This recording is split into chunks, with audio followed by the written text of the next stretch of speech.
사람들은 모두 비슷비슷해지고 있다는 불만을 들을 수 있는데요. 비슷한 것을 생각하고 비슷한 방식으로 행동하는 거죠. 하지만 여러분의 편견은 곧 깨지실 거예요. 아주 특별한 개성을 내뿜는 이들을 보신다면 말이죠. 이제 함께 세상에서 유일무이한 6명의 어린 친구들을 살펴보시죠. 첫 번째는 미아 아프랄로이며 긴 머리칼이 특징인데요. 그것들은 모두 패션을 위한 것이며 그녀는 어마어마한 머리칼을 가지고 있어요. 어린 나이치고는요.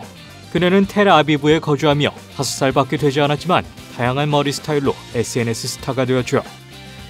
사기 다하리와 같은 유명 스타일리스트가 그녀의 머리를 전담하며 인스타그램 등에서 큰 호응을 얻고 있어요. 영상을 만들 당시 이미 10만 명이 넘는 팔로워를 가졌는데요. 그녀의 머리칼은 너무 강력해서 다양한 모양으로 만들 수 있어요. 이런 머리처럼요. 스타일리스트는 미아의 태도를 칭찬하며 프린세스 미아라는 별명을 붙이기도 했죠. 그렇다면 이 놀라운 소녀는 패션계에서 성장을 계속할 수 있을까요? 그 대답은 이미 나와 있는데요. 이 소녀는 얼마간은 환영을 받았지만 불만을 품은 사람들도 있었어요. 그들은 그녀가 너무 일찍 미디어에 노출되는 것을 걱정했죠. 어쨌거나 최근에는 인스타그램이 상대적으로 조용한 것을 보아 걱정은 약간 줄어들 것으로 보이네요. 소녀 미아는 밝고 특별한 사람으로 보이기 때문에 긍정적인 모습으로 성장할 수 있을 것이라고 믿어요. 일부 소년소녀들은 나이에 비해 높은 성과를 거두기도 하는데요. 이 소녀는 영국 레딩의 아르나브 샤르마예요. 그는 지금 소년기에 접어들었지만 어렸을 때부터 놀라움을 줬죠. 그의 가족에 따르면 그는 2살 반에 100 이상을 셀 수 있었다고 해요. 충분히 인상적이지만 그는 2017년 멘사 테스트에서 IQ 160이라는 최고 점수에 도달하기도 했는데요. 정말 놀라운 성과죠. 멘사는 1946년 옥스퍼드에서 설립된 조직으로 지능 측정에 대해서 표준으로 여겨지고 있어요.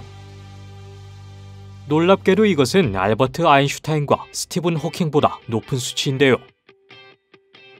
그래서 그는 지능과 관련해 상위 2% 정도가 아니라 인류의 최정점에 서 있는 거죠. 그리고 경이롭게도 그가 시험을 준비하기 위해서 무엇을 했냐면 사실 아무것도 안 했다고 해요. 맞아요. 그는 그냥 가서 시험을 치고 온 것이죠. 이러한 놀라운 지능 때문에 그가 이튼과 같은 명문 대학의 고열을 받은 건 놀라운 일이 아니에요. 사실 이 소녀는 엔터테인에 관심이 있는데요. 머리를 쓰는 것만큼이나 춤추고 노래하는 것을 좋아하죠. 그는 노래하고 춤을 추면서 동시에 방정식을 풀 수 있을 정도로 재능이 뛰어났다고 해요. 그가 무엇을 성취할 수 있을지는 아무도 모르며 그의 가능성은 아주 무한한 것처럼 보여요. 필리핀 디바오의 14살 알렉산드라 시앙은 온라인에서 많은 관심을 끌었는데요. 14살이라는 나이에도 불구하고 키는 137cm에 불과하고 아주 유아 같은 목소리를 지녔다고 해요. 알렉산드라는 평범한 소녀이지만 동시에 유일무이한 소녀인데요. 불행하게도 그녀는 어릴 적부터 심각한 건강 문제를 겪었어요. 사실 그 때문에 발달에 차이가 있는 건데요. 그녀는 2기의 LCH 암과 싸우고 있어요. LCH는 랑게르한스 세포 조직 구증의 약자인데요. 이것은 드문 사례예요. 랑게르한스 세포는 피부 표면에 살고 미생물에 대한 방어막 역할을 하기 때문에 중요하죠. 이들은 면역계의 일부이므로 나쁜 세포는 아니에요. 하지만 때로는 그러한 세포가 쌓여서 그녀처럼 질병으로 이어질 수 있는데요. 호르몬 생산에 영향을 미치고 신체 성장을 저해하죠. 이 악조건에도 불구하고 알렉산드라는 행복한 렉시라는 별명처럼 긍정적으로 보여요. 그녀는 전 세계의 아픈 아이들에게 영감을 주며 이는 위협적인 질병을 앓더라도 여전히 인생을 즐길 수 있음을 보여주죠. 그녀는 모델이 되는 것을 원하며 대중의 관심도 높은데요. 그녀의 소셜미디어에는 많은 팔로워들이 있어요. 예로 인스타그램에서는 약 9만 명이 그녀를 팔로우하고 있죠. 그녀는 이제 시작 단계에 있지만 더 큰 목표를 가지고 있어요. 그녀에게 행운이 따르기를 바라며 그녀의 앞으로의 행보를 지켜보는 것은 흥미로울 거예요. 만약 아버지가 유명한 뮤직비디오 감독이라면 음악을 접하기는 쉬울 텐데요. 그러나 10대 소년 리디안 나다스 와람은 어린 나이에 그 이상을 보여주었어요. 그는 어린 나이에 다양한 악기를 배웠고 연주에 능통하게 되었는데요. 정말 뛰어나요.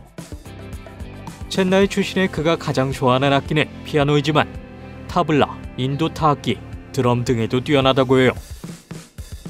드럼은 2살의 나이에 그가 연주한 첫 번째 악기였는데요. 주목할 만한 점은 그가 이 모든 것을 스스로 배웠다는 거예요. 그가 성장하면서 그의 재능을 꽃피우게 하고자 유명한 사람들이 그에게 큰 관심을 표했는데요. 마치 전문 연주자처럼 이 소년은 그 악기를 이해하고 있어요. 그는 삼익 피아노로 처음 피아노에 입문을 했는데요. 그랜드 피아노는 아니지만 그에겐 충분했죠. 오래지 않아 그는 스타인웨이와 같은 고급 피아노 연주에 초대받기로 했어요. 계속 그의 동화는 이어졌고 어느 부유한 금융가가 뉴욕의 뮤직 살롱 공연에서 그에게 깊은 인상을 받은 후 스타인웨이를 사주기로 했죠. 물론 그의 놀라운 능력으로 TV에 나오는 것은 시간 문제였어요. 올해 리디아는 CBS 탤런트 쇼 더 월즈 베스트에 참가했어요. 그리고 우승하여 $1,000,000를 차지했죠. 그 돈이라면 이제 그는 피아노에만 전념하면서 살 수 있을 거예요.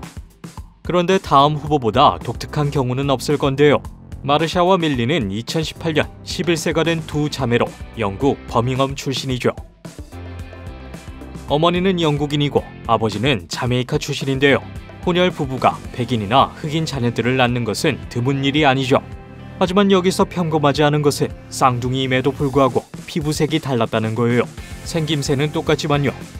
마르샤는 하얀 피부와 갈색 머리카락을, 밀리는 갈색 피부와 검은 머리카락을 가졌죠. 이들은 이란성 쌍둥이로 100분의 1의 경우인데요. 이 현상은 조상 및 피부 색소의 유전적 구성 등의 요인으로 이루어졌어요. 하지만 인종을 피부색과 관련짓는 것은 잘못된 생각이에요. 보통 사람들은 인종을 피부색으로 구별하지만 이는 사실 과학적으로 부정확한데요. 예를 들어 어떤 특정 인종으로 태어났는지 여부보다 다른 기후로의 이주가 인간 발달에 더 큰 영향을 미쳤죠. 마르샤와 밀리는 자라면서 화제를 모았지만 다행히도 인종차별을 피할 수 있었어요. 대부분의 반응은 인종차별보다는 호기심에서 비롯된 것으로 보이고요. 외모를 제외하면 마르샤와 밀리는 다른 소녀들과 다르지 않아요. 밀리는 좀 여성스러운 성격이며 마르샤는 말괄량이라고 하는데요. 이들은 작년 내셔널 지오그래픽이 인간의 정체성에 대한 심층적인 모습을 다뤘을 때 잡지 표지를 장식하기도 했죠. 이 소녀들은 피부색을 신경 쓰지 않으며 세상은 이들의 이야기를 보며 교훈을 얻을 수 있어요. 합성을 의심하지 마세요. 이는 실제 사진이에요. 포토샵처럼 보이지만 호주 출신의 19살 보너 은타리는 운동을 통해 몸이 V자 형태인데요. 이는 분명 보디빌딩의 성과이며 그의 집념으로 헐크 몸매를 완성할 수 있었죠. 그는 예전에는 멸치 몸매로 불렸다는데요. 정말 인간 승리라 할 수 있죠. 너무 과도하다고 생각하는 사람들도 있겠지만 그는 그것을 별로 신경 쓰지 않아요. 16살 때 그는 멸치 몸매로 놀림을 받자 체육관에 방문했는데요. 왜 그가 이런 체형에 집착했는지는 확실히 모르지만 아주 인상적이에요. V자형 몸매의 핵심은 그의 어깨가 허리 너비의 2배라는 건데요. 그의 어깨는 53인치, 135cm, 포르색 같은 허리는 26인치, 66cm예요. 키는 180cm이고 무게는 88kg이죠. 이 체형을 유지하기 위해 그는 일주일에 6번을 운동하고 하루에 4번의 식사를 해요. 그리고 3.5리터의 물을 마시죠. 그와 같은 몸매를 원한다면 실제로 그에게 온라인 트레이닝을 받을 수 있어요. 그는 개인 트레이너이기도 하거든요. 물론 꽤 바빠 보이긴 하지만요. 2017년에는 국제 보디빌딩 및 피트니스 연맹 IFBB 콘테스트에 참가하기도 했죠. 우승은 못했지만 3위에 올랐다고 해요. 그가 어리다는 것을 감안하면 엄청난 성과죠. 영상을 재밌게 보셨길 바래요. 어느 사람이 가장 인상적이었나요? 댓글로 알려주세요. 영상이 마음에 드셨다면 구독과 알림 버튼을 켜주세요. 그러면 새 영상의 알림을 바로 받으실 수 있어요. 시청해주셔서 감사하고 다음에 또 만나요.